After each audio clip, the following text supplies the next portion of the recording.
بسم اللہ الرحمن الرحیم۔ السلام علیکم۔ دنیا میں سب سے بڑا کاروبار تیل کا کاروبار ہے۔ جو لوگ تیل کو کنٹرول کرتے ہیں وہ دنیا کی معیشت کو کنٹرول کرتے ہیں۔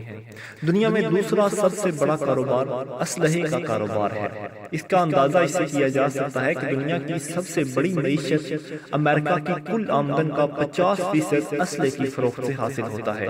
اسی لیے یہ بات اس کے مفاد میں ہے کہ دنیا میں مسلسل جنگیں جاری رہیں۔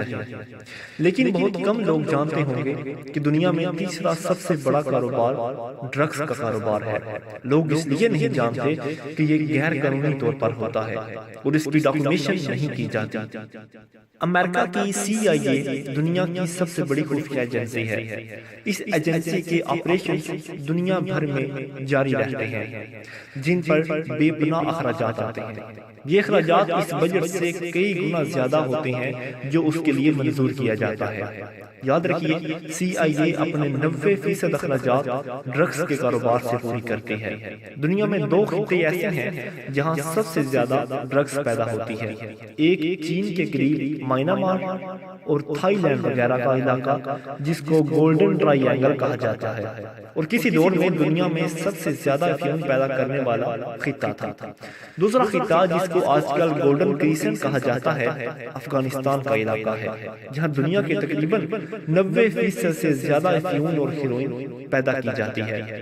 ان میں سے اکثر ہیروئن ان علاقوں میں پیدا کی جاتی ہیں جہاں امریکنز کا کنٹرول ہے، اور امریکن آرمی کے لوگ کھلے عام یہ کہتے ہوئے پائے جاتے ہیں کہ ہم افیون کی کاشت کو محفوظ بنانے آئے ہیں۔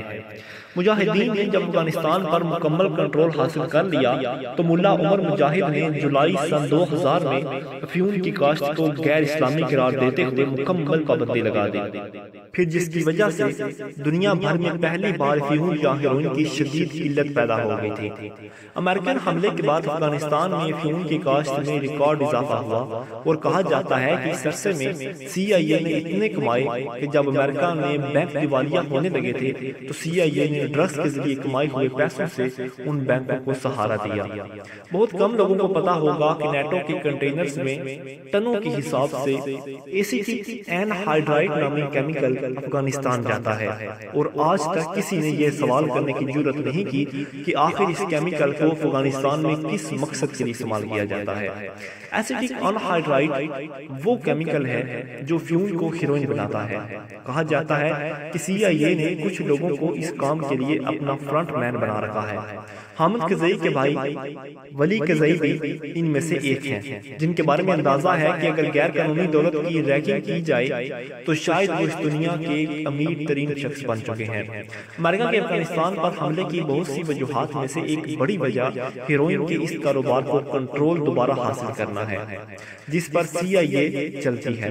حیران کن بات یہ ہے کہ اس ہیروئن کی سب سے زیادہ کھپت یورپ اور امریکہ میں ہوتی ہے، کیونکہ CIA کو کنٹرول کرنے والے امریکن عیسائی نہیں بلکہ وہ یہودی ہیں جنہوں نے پوری دنیا میں تہلکہ مچا رکھا ہے۔ ان کو اس بات کی کوئی پرواہ نہیں کہ اس ہیروئن سے مرنے والے کون ہیں، عیسائی یا مسلمان۔ مزید اچھی ویڈیوز کے لیے ہمارے چینل کو سبسکرائب